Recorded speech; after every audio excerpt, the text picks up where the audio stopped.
Hey folks, today we're going to get this tank that much closer to finished as we tackle the substrate. I tried something a little bit new with this time. And as we tackle the hardscape, I'm going to tell you about the decisions I made there with the wood. And also we're going to install the extra light bulb. I want to tell you about a cool product that you're going to want to see if you have any of the Fluval Flex line. And much more. It's all coming up right after this.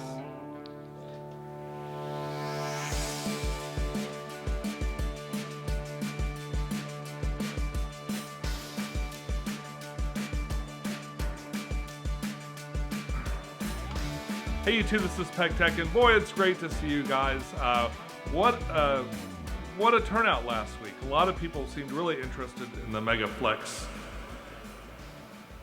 I don't know where that's coming from. So as we continue on, we are adding substrate to this. Now, for this, I wanted to try something a little bit different. A while back in my aquarium box, I got the, I guess this red clay powder. And I'd never used that before. Now I've used red clay before when I did the dirted tank, the dirted 55. Red clay is basically the red that's in it is iron. And if you have plants that like iron, plants that are red, you're going to want to have like a source in there. Now you can add that through supplements like the chelated iron that you get in the liquid supplements and stuff like that. But also it is beneficial sometimes to put a small layer of clay. Now, it can make a huge mess, and it's important that it's capped really well. So in the rare opportunity that I was starting a brand new tank, I thought it would be cool to just start the bottom of the tank with that red clay powder. So I pretty much did a thin layer all across the bottom. Another thing that I thought would be kind of neat and different to do is add some crushed coral. Crushed coral is going to add a few things to your water to help sort of stabilize it and make it a little bit more alkaline. And I'm wondering if it'll balance out or kind of counteract some of the effects of the Amazonia. But we'll get to that in a second. The next layer was a generous portion of Fluorite Dark. I don't usually use Fluorite Dark. It isn't completely black. It is sort of more of a brownish, like a really dark brown. And of course, I went through the same routine that I go through with the regular Fluorite. I used my bucket, my rinsing bucket with the holes in the bottom, and I rinsed it until it ran clean. Definitely much darker than the previous one.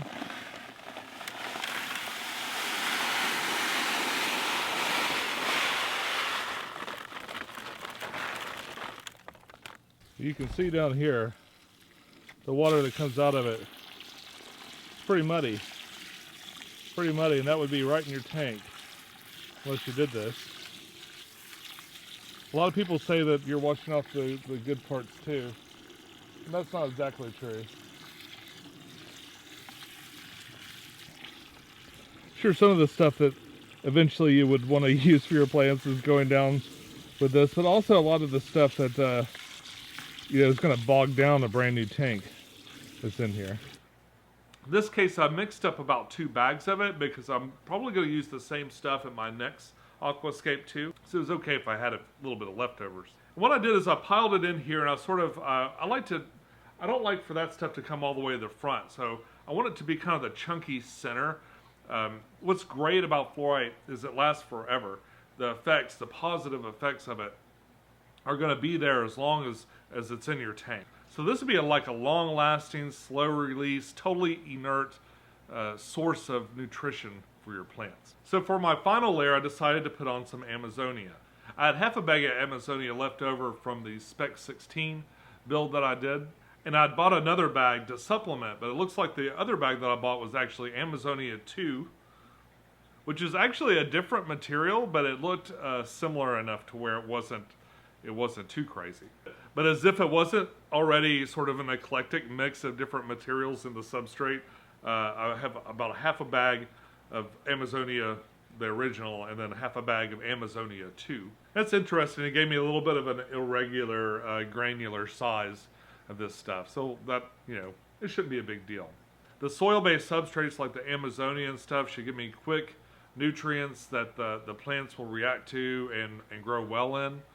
I'm not sure how the effects are long-term with Amazonia. Sometimes that stuff doesn't have like a really long lifespan, but the stuff underneath it, once the roots really start to take take hold and they get down into that fluorite, for that, it'll last forever.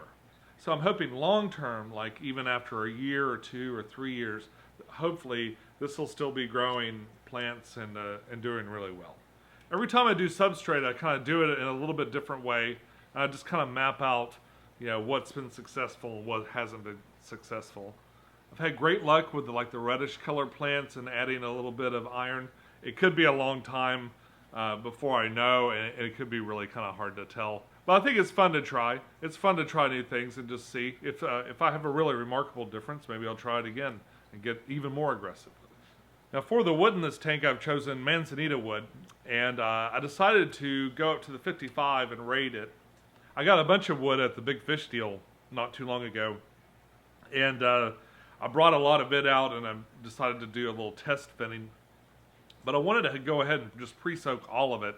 So I took a 5-gallon bucket and I've inserted the wood into there. I didn't boil it or anything like that. I just kind of put it in.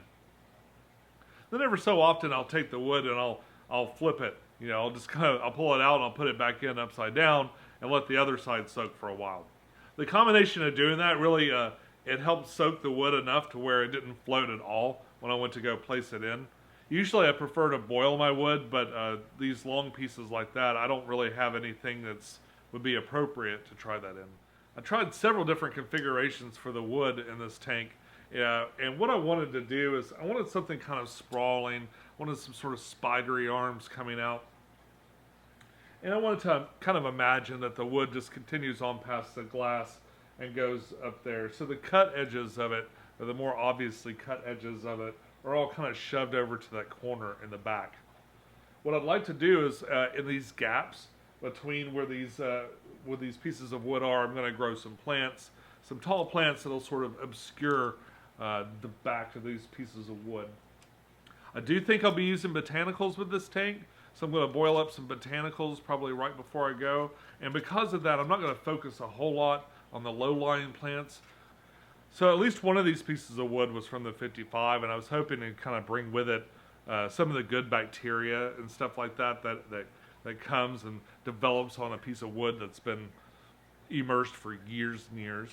And the other thing that happens a lot with this is Amazonia is sort of famous for releasing ammonia, like has a little small ammonia spike or maybe larger ammonia spike as soon as you add water. You know, as soon as the first week that the tank's there in place, it can react to the water. It's not neutral. So because when I go to pull out plants, I'm basically breaking down the 55, and I'm going to have to rehome all the fish. Because it's going to be a little bit bigger deal than just like pulling out some plants and comfortably planting stuff, I'm literally going to be moving things from a whole bunch of different tanks into this and the other tank, and you know, even the cube's going to get some new residents. There's going to be a big shuffle happening. So because this leaches ammonia, and because I wanted to kind of save some of that bacteria, which I don't know, could react with the ammonia that it releases, maybe that could be feeding that bacteria. I don't know. I don't know if it's different. I don't know if it matters at all. But just in case it does, I decided to do a little water change. And what I did was I actually siphoned water out of the 210 and into this tank. Took out 32 gallons of water, maybe 31 gallons of water. And I filled this tank up and I just kind of let the pump run. I've got the sponges in there, but no filter media or anything like that. I'm just going to kind of let everything run in there for a little bit. Make sure the wood stays nice and wet. Kind of make sure everything looks the way I want it to look, you know, underwater. Then what I'm going to do is drain this just like I would on a water change. So I'm going to take almost all the water out, maybe reconfigure the substrate a little bit and start planting. And then when I fill it up, I'll just fill it up out of the 210 again, give the 210 another 30-gallon water change. At least that's the plan.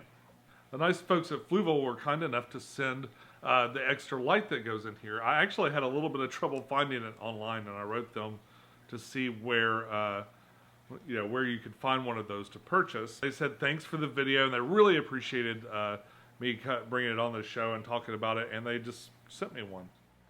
Now inside the kit, you get a bracket for mounting an extra light, and that's what we're going to do right now. This is a light bracket.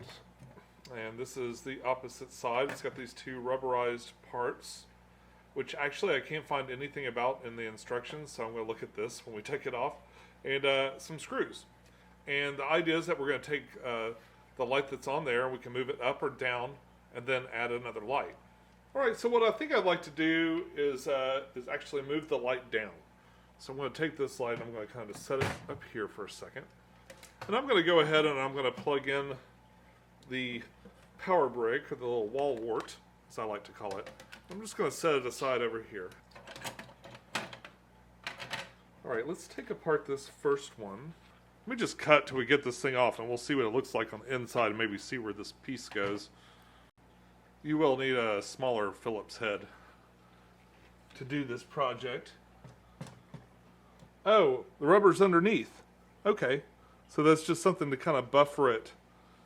I see, okay. I'm just going to put it right next to the lowest screw. I'm just going to set this on top of it. And I did likewise on the other side. So after screwing in the light fixture, the last thing you'll have to do is run the cable down the little well. There's plenty of room for both cables to fit inside this little cable well, and that'll kind of direct the cables out towards one of the openings so you don't accidentally pinch the cable while you're putting the lid back on. It's pretty important that you take the time to go ahead and run your cable down through there. It's worth noting that with this light you will have two plugs to deal with, but no timer, luckily, so that's a good thing, right?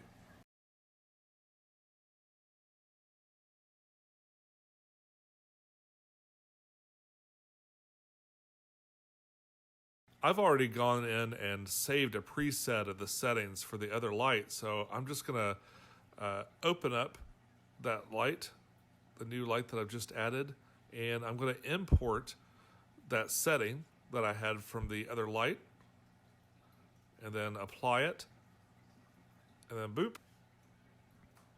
It also has the ability to do some of those little crazy preset things that it can do. I'm not a huge fan of the lightning storm, but it's kind of fun to do once in a while for your friends. But with the cloud effects and maybe some of the other effects, especially if you have a display in a store and you want to show the capability of something, you can have it come on and do these things at different times of the week and different times of the day. And it's there's a lot of flexibility there. So I was looking around Etsy. I can't remember. I was looking around Etsy for something with aquarium, aquarium parts and stuff like that.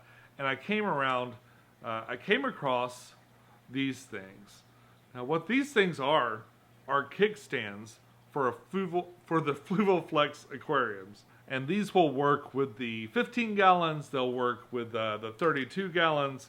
And I can't remember if they worked with the 9 gallons or not. I don't think the guy had a 9-gallon tank, so he couldn't say if it did for sure. But I think the odds are pretty good. He also sent me this, although I don't really need it right now because I've got the glass lid on the 15-gallon. But he sells these little doors, and this is a little plastic panel that you can put over the feeding hole that comes on the 15-gallon version of the Flex. These are 3D printed, and you can see that they have a little open end and a closed end. And all you want to do is just make sure the closed ends are on the sides, on the outsides like that. You put it in there, and then the top part just notches right into the side. And now you've got a nice little kickstand. It holds it up just far enough to where it doesn't fall off the back, which was a huge deal, especially with the lid with the 15-gallon. It's very frustrating because you'd pull it up. There's nothing you could do with it. It's just a big square thing. So you go to pull it up, and inevitably, you try to maybe prop it up against the wall. I knocked it behind the aquarium at least a dozen times. And this gives you plenty of room to get in there and mess with it. Yeah, you could still knock it, but you kind of have a safety in the second bracket there. And although it was completely playing to my ego, I thought it was super awesome that the dude actually knew who I was. So if you've got a Fluval Flex and you'd like a little kickstand like this, I've got a link down in the description. It's not an affiliate link, it just goes to them just to say thanks for such a cool product. Really simple, but a good idea. Alright, so I got a lot to do. I've got to prep a couple more tanks and make sure that they're ready to receive some fish. I'm going to have to start pulling what's left of the hardscape, which is just one huge log out of the 55, then start plucking the plants, separating them and getting them to this tank and to this tank and maybe another tank. And then of course I've got to catch the fish. There are so many shrimp and so many fish in the 55. It's going to be hard to get everybody. But I think we can do it. I'm definitely up to the challenge, and I'm looking forward to throwing some cool plants in here and trying new things. All right, folks, that's all I got this week. I'll see you later. Bye-bye.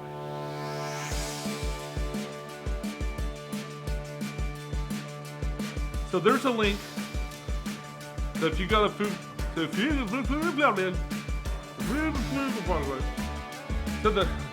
so loosely the, so I've been soaking. I had a half a bag of Amazonia left over from the fluval or the. I don't think it has great effect.